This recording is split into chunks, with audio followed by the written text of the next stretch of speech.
But like today when my wife was putting a new car seat in the car because the one that's in there, I don't know, it's not comfortable enough for that 2-year-old. She's got some specific taste.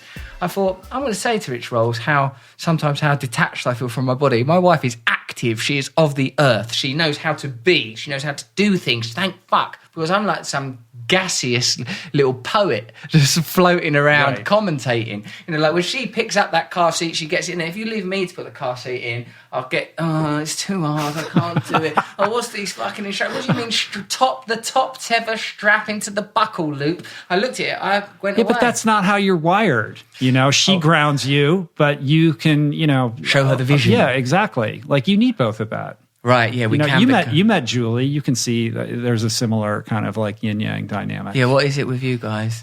I mean, I'm much more grounded and practical and rational, and she's an ethereal being, right? And she allows me to expand my not only my perspective but my sense of what's possible. She'll say, "Why don't you look at it from this perspective?" And it's something I never would have thought of, and a sense of belief, like a support and a belief in a different reality that she held for us. We've been together for a very long time. We've gone through a lot, and when we met, we were living completely different lives, but she held this vision that I could not have seen myself. So, I would imagine I'm projecting completely, but that you fulfill that role in your own relationship. Yeah, it's the same actually. I mean, in a sense of a vision as in imagining and dreaming new spaces, yes. But it was my wife, we met when, sort of 11, 12 years ago, and she knew that we were meant to be together, and I knew that I had to try and set world records for promiscuity. I've got to work for these records. So how did you overcome that? Like, did you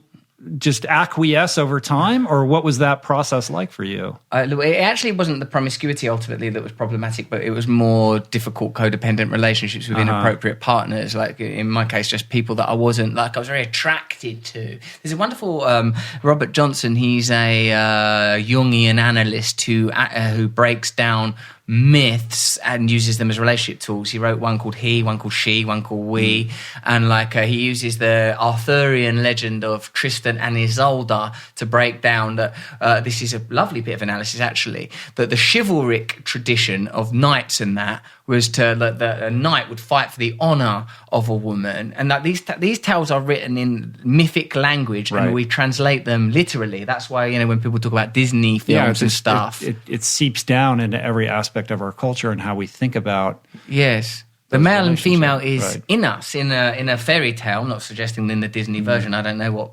objectives they have over there in that crazy castle. But like in original fairy stories, the female is an aspect of it. As in dreams, as in folk tales, the individual, the sovereign, the king is the seat within the self. And so in this Tristan and Isolde myth, he breaks down this chivalric tradition when men or knights would fight for the honor of the princess or whatever, knowing that they would never be attained because they are some icon of the divine and the unattainable.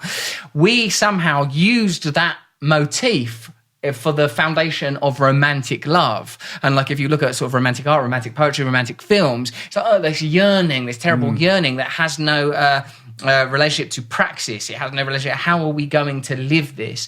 In the myth of Tristan and Isolde,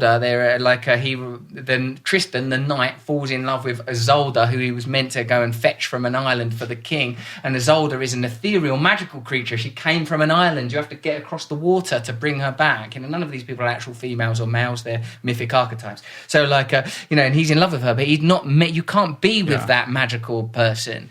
But when he meets, what's her name, Isolde, the White Hands. She's a sister of a kinsman of his that he's fighting, alongside. And she, he talks about in the myth that she's in the furnace, she's doing stuff with firewood and that. He can't be with her. He can't be earthed. Because we are looking sometimes for the other person in our relationship to be an emblem of the divine, and they are flawed, fallible people. But sometimes, initially with that rush of early love, it's like, oh my God. So intoxicating. Isn't it wonderful when you experience that? When I'm watching a film, I think, oh God, to be 16, 18, 20, whatever, again, and to feel that delirium of, this fucking person, they are God to me, they are God to me. Even better if they're broken. Oh yes, and then we can really get into it. Then we can really destroy ourselves. Take in that roller place. coaster ride. Well, after a few relationships like that, like after sort of exiting one, I felt like, to Jimmy, a mentor, said, Lee goes, you can't keep doing that. Next time you see the sign pointing in the direction of glamorous, amazing relationship, maybe don't go that way. Yeah, it's so hard though. Oh yeah, I mean, it's so very alluring. The flesh is alluring, and like in it that it's good. We are physical people. There's nothing wrong with the unto Caesar what is Caesar's and all that. There's nothing wrong with the bodies and the world and the. But you'd knocked on that door enough time. I mean, you know what that avails you.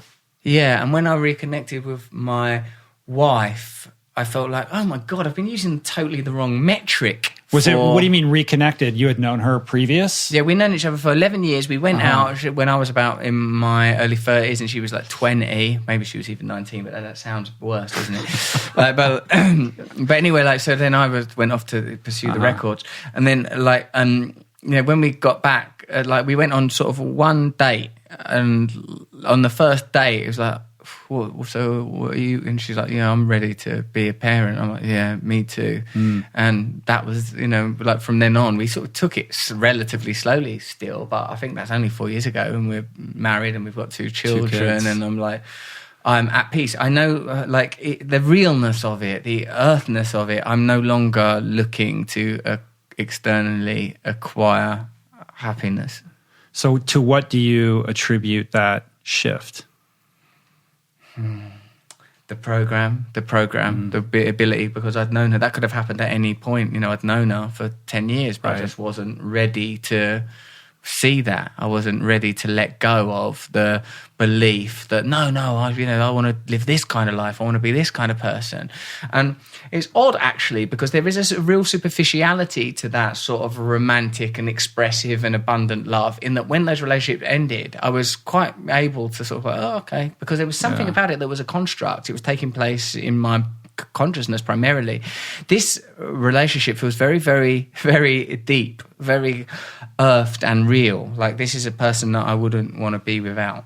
I wouldn't want to be without this person. So, and so I'd not surrendered to that before. Yeah, and 4 years now. Yeah. It's good.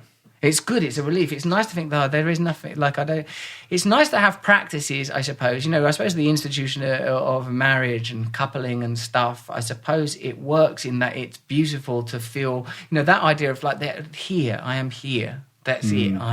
Like my little daughter says, I sit in my seat. I sit in my seat. I am here.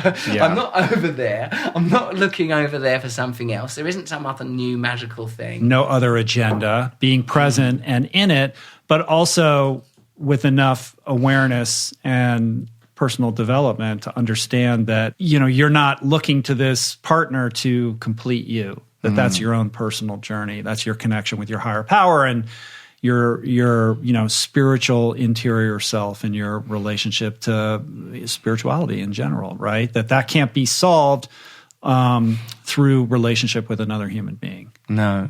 And I think that is the crux of suffering for a lot of people.